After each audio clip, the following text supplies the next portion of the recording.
Good morning, afternoon, or evening, everybody, and welcome to Pangolin, the Conservation Podcast, the show dedicated to exploring and amplifying the world's underappreciated conservation stories. The stories that inspire me, and I hope will inspire you too. I'm your host, Jack Baker, and welcome to Songs of the Skies.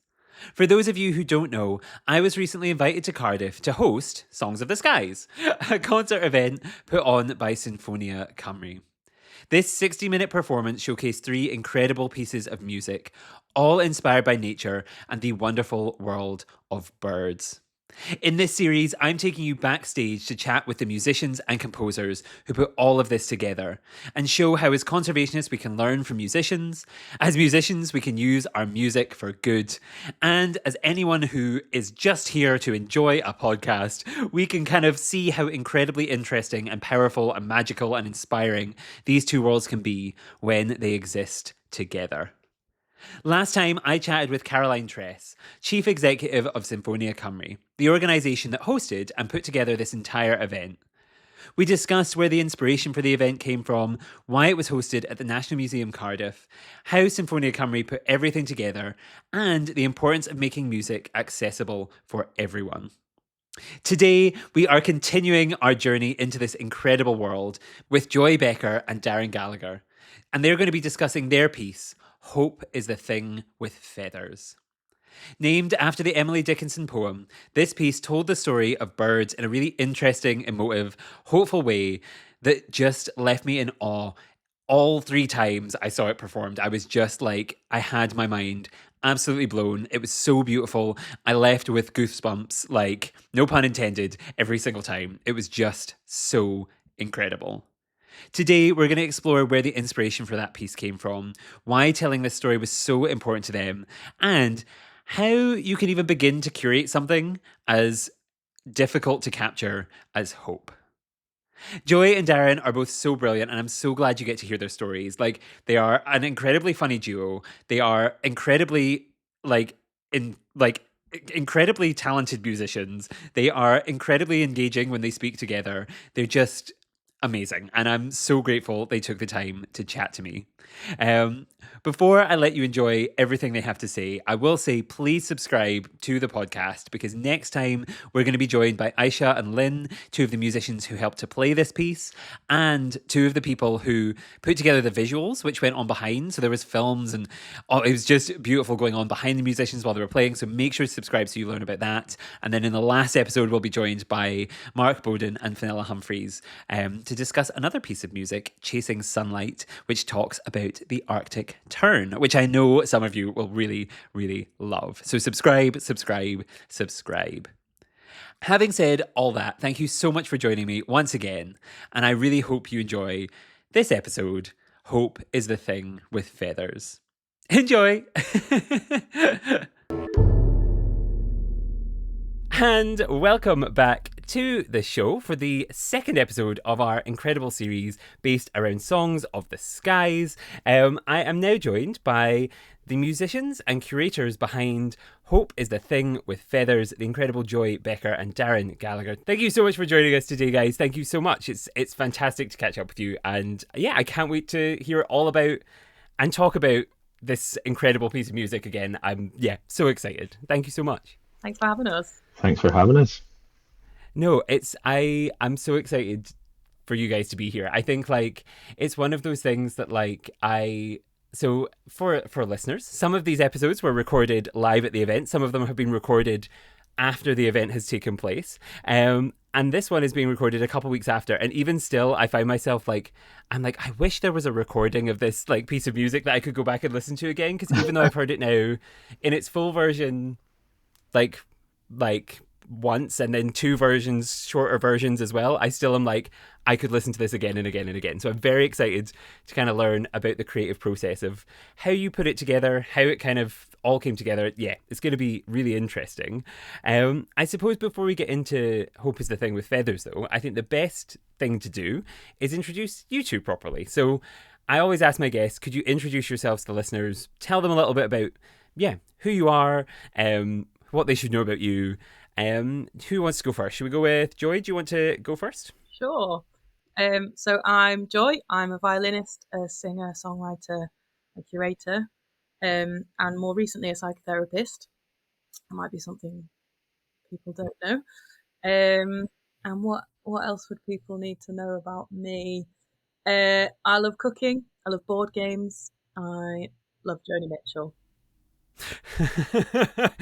I think the holy trinity of things. I love cooking, board games, and June. Yep, that's you don't need anything else in your life. And also, I think the first time Joni Mitchell's been mentioned on the podcast, which I think seems completely inappropriate, so that we haven't mentioned her up to this point. Like, come on. A fun Yeah, fact about me and Joni Mitchell is in October just gone, I travelled to California to see Joni Mitchell live at the Hollywood Bowl for that's. like once in a lifetime, you know, Mm-hmm. opportunity. So that was probably the best day of my life, to be honest. Yeah. And how long did it take you afterwards to rehydrate yourself after all of the crying that presumably happened? And I mean, I'm glad we made a 10-day thing out of it because yeah, there was significant recovery time needed. yeah, with the jet lag as well. Yeah, it was pretty special. Oh, and Darren, do you want to introduce yourself? I don't know if you can top Joni Mitchell, but do you want to try and? I don't think I have anything as exciting as Joni Mitchell. No. I'm Darren. I'm a percussionist, a musician, a researcher, and yeah, I also love cooking. I also love board games and games in general. A bit of a gamer, and maybe my fun fact is I have a greyhound called Sybil, and she is the best. And yeah, she's yeah, amazing. So I love greyhounds. That's maybe one of my fun fact. I think to be fair, that's a pretty solid like combo of things. Joni Mitchell and Greyhounds are both very different, but amazing in their own ways, and I think that's yeah. Awesome. Uh, yeah, yeah. Exactly. No, that's fantastic. I guess like yeah. So the reason you guys are here is to talk about the piece that you kind of curated and put together, which was "Hope is the Thing with Feathers." And I guess like obviously I have heard it, but the listeners have not, and so I wondered like if you could kind of like introduce. Well, some of them might have been there actually. If you have heard it, you're very lucky. If you haven't heard it, and if someone's listening, going, "Oh, I haven't necessarily heard this," I wondered, like, before we get into where the inspiration for it came from, like, what is Hope is the Thing with Feathers? Mm. Mm. We're doing the thing Do- where we look at each other to find out who's going Who's to. Yep, going to go yep. first? Mm-hmm. Um, what do you, I can take that, and then Hmm. you can back me up. So Hope is the Thing with Feathers is the collaboration between Joy and myself and Sinfonia Cymru, in which we created a kind of well, the aim was to create an immersive performance experience that used things like live music, visuals, which were actually kind of curated live as well with our videographer, Joe, um, live kind of electronics, which featured a lot of field recordings that we done, which we'll maybe talk about a little bit later. But it was and the lighting that was kind of curated for the different scenes, and the whole theme of the project was to kind of highlight, I guess, bird lives and bird habitats as well that we were quite inspired by throughout the kind of R&D stages of this project. So yeah, I think that the project itself and the performance itself, the aims of it was to kind of try and immerse an audience as if they were kind of at the locations we were at and experiencing kind of what we experienced. And it was all kind of channeled through, I guess, the one of the big aims of the project was to kind of instill a listening practice, and kind of highlight the importance that we found in kind of fine tuning our ears a little bit more to like the things we were experiencing on these walks and in just in everyday life. So we kind of curated a program of music, some improvised. So we took great inspiration by the composer Paulina Oliveros, and we used one of her pieces called Earpiece, which is all about listening and deep listening. And then we kind of infused it all with different parts of the program as well. So we had some Caroline Shaw, Meredith Monk, work by the band The Gloaming, and then a traditional kind of folk tune as well, with also with our own kind of uh, improvisations that kind of fed into the themes that we were trying to explore throughout that. Do you have anything to add, Joy? Just I'm not sure you mentioned your fantastic electronics that was also part of it. So it's a mixture of acoustic and electronic, which I feel was a really important kind of dimension to the whole thing. But yeah, I'm not sure there's much I would add apart from that um, I think one of the core values we wanted to hold in the project was around like listening differently and engaging differently with your sensory environment. And we kind of hope that if we could encourage anyone to, yeah, kind of tune in to different things and tune out of, yeah, all about kind of exploring what's there in a slightly different way, if that makes sense. Um, Yeah. just sorry, just to like, and one of the kind of phrases that well, we like, I think Joy, you kind of came up with, but was sound foraging, and we kind of wanted to make an environment in which our audiences could forage for different sounds, and a lot of the sounds were like bird calls or natural habitats, but like they could no one person could have the same well they could have the same experience, but they were encouraged to have their own individual experiences and how they experienced the environments that we were making and things like that. So yeah, but sound foraging was the kind of the big one that we yeah came up with, the That big was a little like title. the sexy term we coined during Yeah. our I think I said to you, Jack, on stage when you asked me a question that, like, kind of an example is if you learn about like plants or mushrooms, if anyone's ever been on a foraging course, or if you get like a yellow car and then suddenly you see yellow cars everywhere, like when you know what you're looking for, you see it everywhere and your focus goes there and you see it over other things. And so our idea, I suppose, was the equivalent of that, but orally. So if you know what you're listening for, or you feel inspired by what you're listening for, that's what you'll hear over maybe like, if you can hear birds over like the motorway, for example. I think Mm-hmm.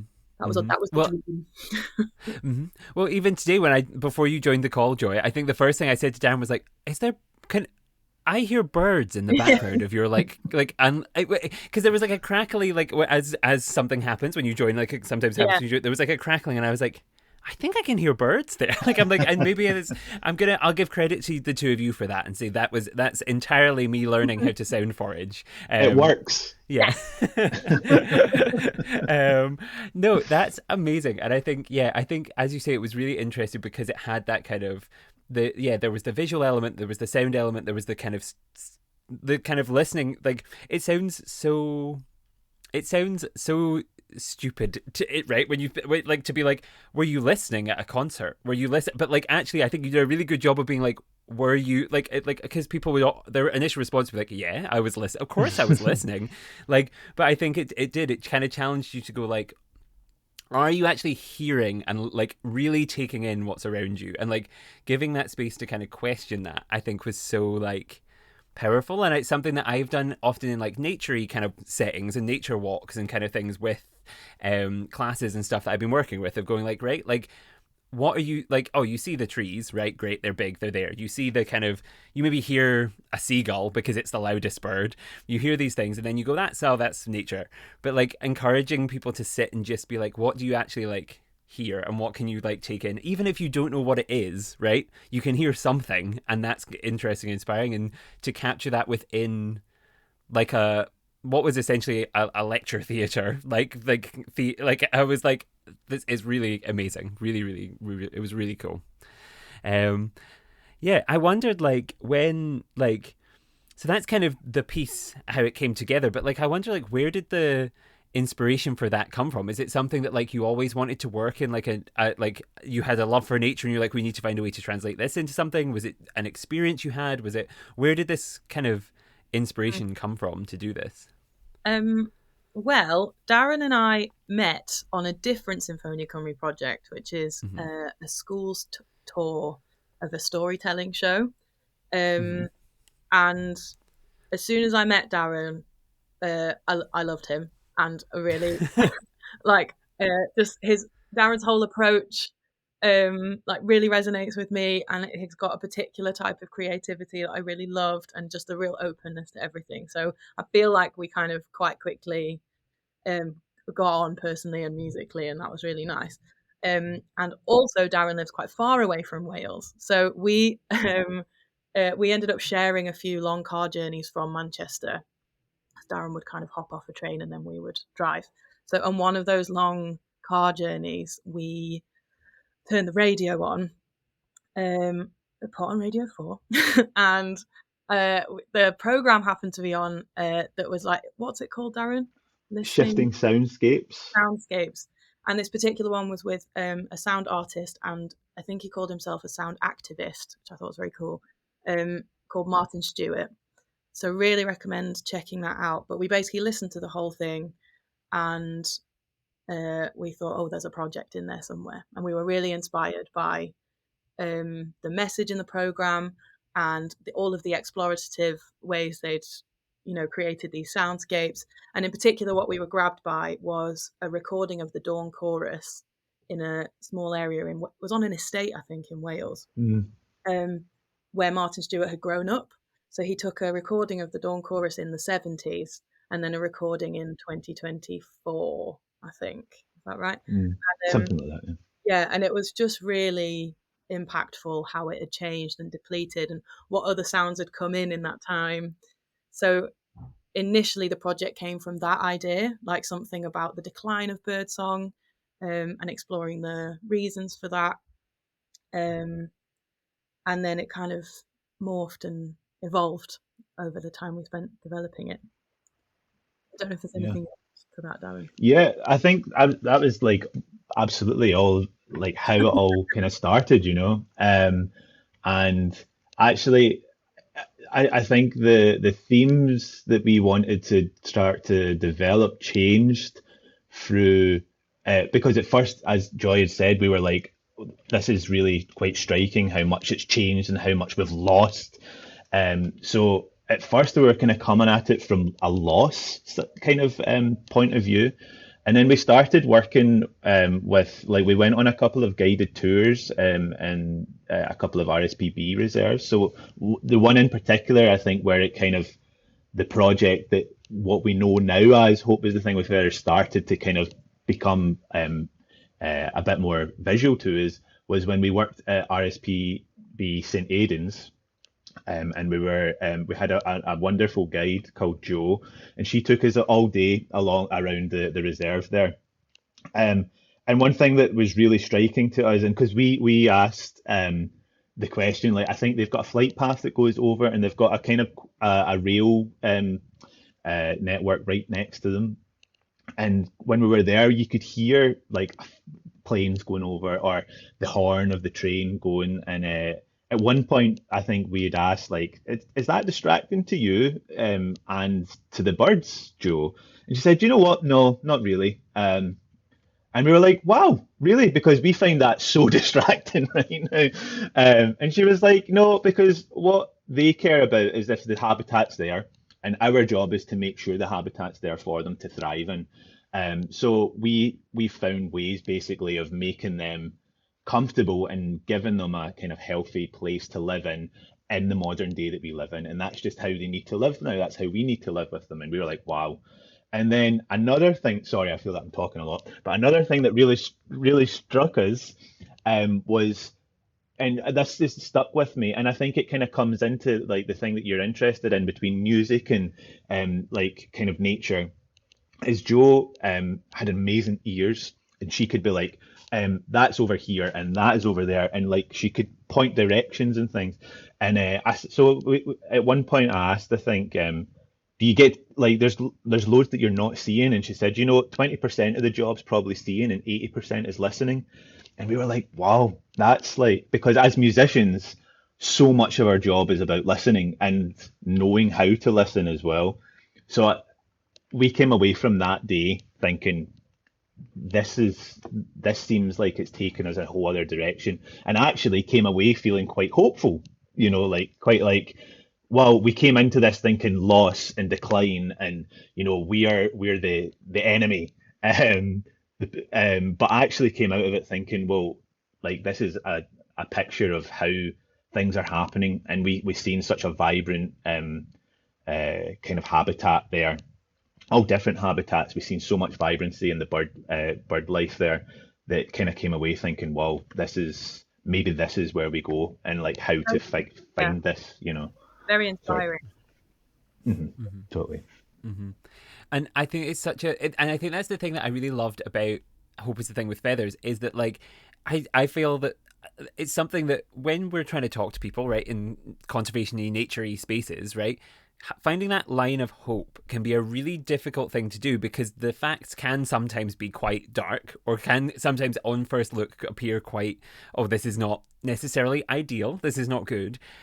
And walking that line between like over optimism and making it not an issue and making it too much of an issue is such like a hard line to walk. And I think like what was really striking about it's certainly the towards the ending, as well as the kind of piece and everything, and the visuals and everything build towards the end, and then you hear I really liked in particular the piece, Joy, where you read the poem Hope is the Thing with Yeah. Feathers. Like I always get like I was get even all three times got goosebumps of like they've Oh, nailed this, and I don't know how you nailed it, and I don't know if you like know like if even you know how if there's a perfect magic and art to doing it, or if you were like how do you like how did you make sure to kind of walk that, was there a way you walked that line, or were you just kind of like, we have to see what happens when the audience gets this, like how did you do that? oh, it was very special. Mm-hmm. I I think, I mean, I don't know how Darren feels about it, but I think only so much of it can happen before, really. Like we got together a few times and we had this sense of it, especially at one point where we got together for some R&D and we built like a picture of the show and like a map of it. And so we had that feeling, but a certain amount of it you just don't know until you get into the room with the other musicians. And it's not necessarily given that everyone will be on board or it will resonate with everyone, and that can really change the dynamic of the project. And so we had an idea of how we felt about it, and we were really fortunate that Lynn and Aisha came with us to one of the reserves, and they were in some way part of the project beforehand, which I think really helps with like the settling in. But we got in the room on the Sunday evening, and the first performance was on Wednesday lunchtime. So you have such a short amount of time together to create a sense of trust and like unity and a shared mind and a shared feeling about it. And I think we were just really lucky that we had a group of people who were really up for it. Um, so yeah, I do feel like we all created something really beautiful. Yeah. It's just as much credit to the other musicians who came along with us really and put their trust in us. So Yeah. I don't know if that answers the question, but I I completely agree. Like we couldn't have been like the group we had to deliver that. It was because it's a big ask to ask um a group of musicians to come in on like what Sunday night, and then do kind of a full day of rehearsing on Monday, a full day and a run on Tuesday, and then a concert on Wednesday, and get something like we got, because everybody just really threw themselves into it and really resonated with the themes. And but as Joy has said, we had a picture of it, and we actually created a picture, and I think that was for me something that really helped keep that kind of, I guess, the hopefulness in it, and that the hope that I, not to like sound cliched, but the hope that I felt when I came away from the RSPB St Aidan's, that picture, and actually the day that we arrived to the first nature reserve, um, when we just walked out of the car park, and I remember there was a moment where Joy and I just stood and just looked while everybody was gathering, just looked out like, wow, we're getting paid to do this today. And I took a picture of that moment, and I can still really vividly see it. And then going to the wetlands, I can really vividly see it. I can really vividly see all of these images. And I think that's what really helped when it came to Joy and I kind of creating it prior, and that image. And I guess the platform works as well in that it's not just music, it's we created this environment through visuals. So we were showing some of the images we were seeing. We were like adding in like a sonic environment that we kind of related to as well. And I guess that kind of really helped us to keep the theme of what we experienced within it all the time, you know. So I think it was a mixture of luck, amazing colleagues, but also just the platform and the inspiration that we felt from it. I think the platform helped us to really keep that at the forefront, if that makes sense. Yeah, absolutely. And that congruence that Darren's talking about is something I know we both really care about, but I think about quite a lot in my work, which is like that for me, the experience of putting the show together is congruent with the experience that the audience will have watching it and being part of it in the performance. And I do feel like in some way we managed to achieve that, which I feel really proud of. And that is hopeful. But yeah, like loads of it, you just have to trust yourself and jump. Like one of the final piece you're talking about, Jack, where the poem gets read out, that was just a skeleton before we arrived. I knew I wanted to devise something. I wanted the group to devise one of the pieces together. So the song is Summer is a Coming In, which is like a very old traditional English folk song. So I just had the tune written out, some Max Richter style chords, and then just like a vague idea, and brought it to the group, and we all devised it together. Which is part of what I think made it feel so nice. So yeah, it's a big mixture basically. No, I think that's perfect, and I think it's something that like there's something that can only be done once you're in a room with people, right? Like you can't necessarily even like, because I remember asking before coming down, I was like, I had emailed Caroline to who kind of helped organize all of this with Sinfonia Cymru, and be like, what is the vibe of the, like, I need to write something, like I need to write an introduction, or I need to do like something, like what is that? But there's something about it where you're like, actually you can't read that till you're in a space with the people who are doing it. Once you've heard the music, once you've heard the energy, once you've heard some of the stories and got to know the people, like, yeah, even from that perspective, I was like, oh, but I only had to write a couple lines of text. You had to do all of that. I'm like, I don't know how. Cool. Well, as well, another part to add on to that is like I guess the risk that Symphonia Cymru take and Caroline takes as well is there's only so much she can answer until it happens. So I mean, the trust to have that as well. You know, it's very much like hopefully they deliver everything that's going to happen and we can deliver what they say they're going to deliver. And it's like a whole load of contracts that have been signed and they only get kind of, they come to fruition when it happens. But thankfully it happened and it was, it worked. Yeah. And I think that leads, because I think, so for listeners who are curious about the visuals and all that sort of stuff, in the next episode of the series, we will have Lynn and Aisha on to talk a little bit about how they kind of how Aisha kind of led some of the birding kind of walk, how they kind of captured some of these visuals, how they worked with a choir to kind of put all that together, and it's definitely worth coming back to. The depth that we go into talking about it is really interesting, because it's a whole other aspect to this that we've not really touched on here, but we go into in great depth in the next one, so do come back and listen to it. But I guess my next kind of question, and one of my last questions for you in relation to this kind of topic before we move on to just kind of wrapping up and some kind of other kind of last minute questions, is like, what do you hope people took away, right? If you could really concisely kind of like, if you were like, what, when someone's listened to this, someone's kind of been like, what would you hope the takeaway was from seeing and hearing? And I don't want to just say seeing, and I don't want to just say hearing, because it was all of things all at once. From experiencing, like, yeah, from living, hope is the thing with feathers. What would you want people to take away? I feel like I've answered all the questions first, but Let's Go not for it. break. Let's not break the format. I mean, really, I,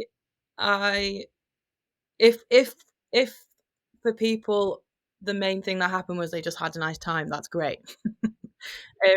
But I feel like, I mean, we've sort of touched on it already. Like, if anyone left feeling inspired to engage differently or like do some sonic exploration or whatever, that would be great. But because one of the ideas that like underpinned the main idea underpinning the entire show is this concept of deep listening, which Darren mentioned earlier. But something I really like about deep listening is that it's a meditative practice. Pauline Oliveros says in her intro to it, it's designed as a sort of meditative thing. So its values are in being present and like grounding and stuff that for me, can be quite abstract and difficult to hold on to, and like meditation has been something I've really avoided, even though I understand it's probably useful in some way. But something about deep listening as a practice, especially as a musician, feels like it has something tangible. Like your grounding object is sound, and that's like inner and outer sound, internal and external. And I really love that. I find it really like possible to be with as an idea, and if anyone else left feeling like that, I would be delighted. Basically. And I know, like, for myself and Darren, it's really changed our, like, the way we listen, just putting this project together. So yeah, that would be one of, I'm sure after this podcast I'll think of 800 other answers. That's the first thing that comes to my mind. Yeah. Mm-hmm. And Darren? Yeah, I mean, I think I pretty much agree with that. And how it's kind of well, for me in doing this project, how I listen in just everyday life now has changed so much. Like I walk in the park every day with the dog, and we have a lot of bird life in Queen's Park, which is right next to me. I engage with it in a whole other level now, in a way that I hear it and think, oh, who's that? What is this? Like, what is that call? And but it's always been there. But I've never felt so present in it. I've never felt it so present until we kind of embarked on this project, and actually until we found the direction, I think. Because even in the initial sense of like, I think the way we were going with it and like loss and things like that.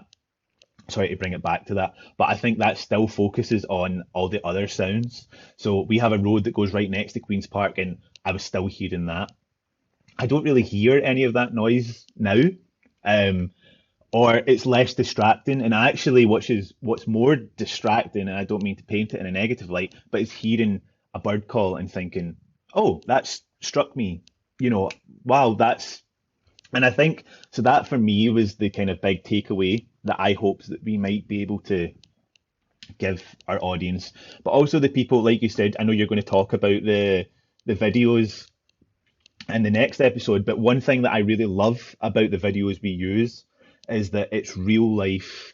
Um, you can see it happen in real time about people getting excited about seeing birds and hearing birds, and like it's got a nice kind of home film, home movie quality to it, but I think that just further authenticates the lived experience of people getting excited about interacting with their natural habitat. And that's, for me, the big takeaway from myself, and seeing that in the films that we took with the groups that we took on the walks. It already is a win for me to be like, I mean, that's just proof that it worked. The stuff that we were looking at, the aims we had were happening, and hopefully that also happens with the audience as well. I'd love that. So yeah. So that's a long-winded way of saying I completely agree with Joy. No, I think that's perfect, and I think it has beautifully set up the next episode, because if people weren't intrigued before, they are now. Yeah. Because I am like, yeah, and just to kind of, I guess, tell you as well, because and kind of piggyback on that slightly, just to kind of, yeah, like watching it, I think what we go into a little bit in the next episode is like this thing, right, of like, for people to think wildlife films are good quotes good. They have to be David Attenborough style, perfectly in focus, £1,000,000 cameras with like everything is in the center of the frame and it's perfectly still, and then it moves between like these drone shots and and I'm like, some of the most powerful wildlife film I think I've seen this year, if not longer, was the films that were played there, because it was that kind of like, it was that like you could see the like the camera shifting and the joy and the kind of like moving around of Yeah. excitement, and like this like you felt like you were falling in love with the nature through someone else's experience. So it's like, yeah, it was, yeah, I thought it was incredible, and Oh, yeah, that's brilliant, beautiful. really brilliant. I love that. It's Yes, connected.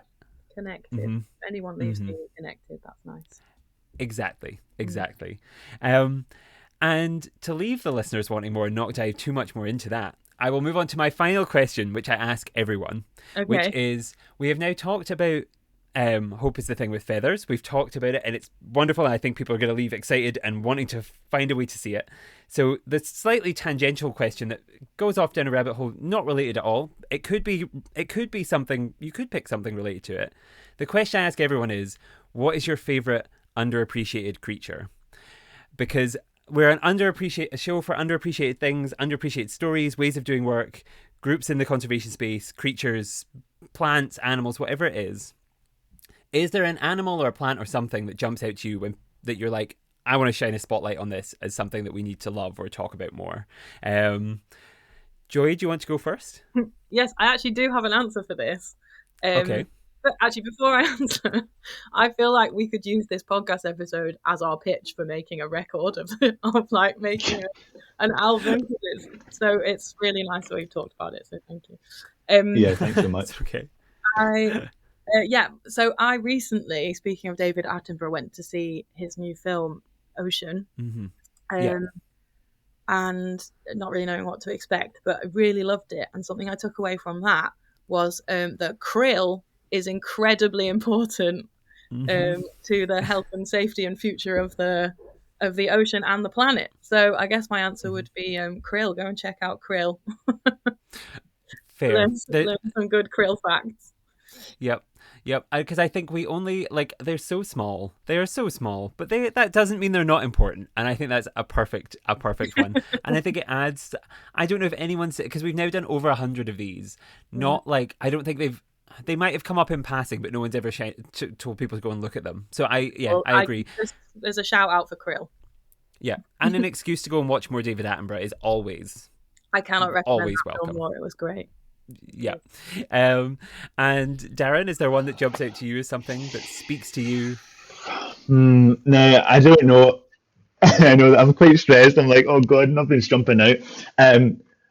But I mean, it might. I don't know if this is the right kind of vibe, but it might come back to the greyhound, the humble greyhound. Yeah, I mean, as I said, as a greyhound owner, I didn't know very much about the greyhound before, other than I knew them as a racing dog. But the amount I've learned about them, they're so intelligent, they're so loving, and they're so lazy as well. And just kind of, I think they go through quite hard lives as kind of being bred as working dogs and racing dogs.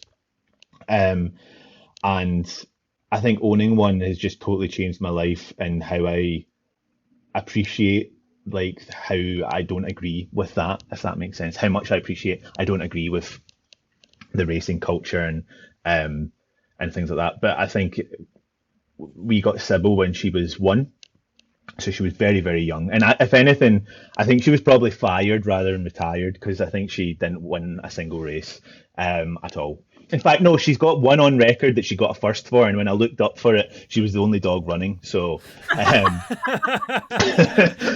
but they're such loving animals, and they're really intelligent.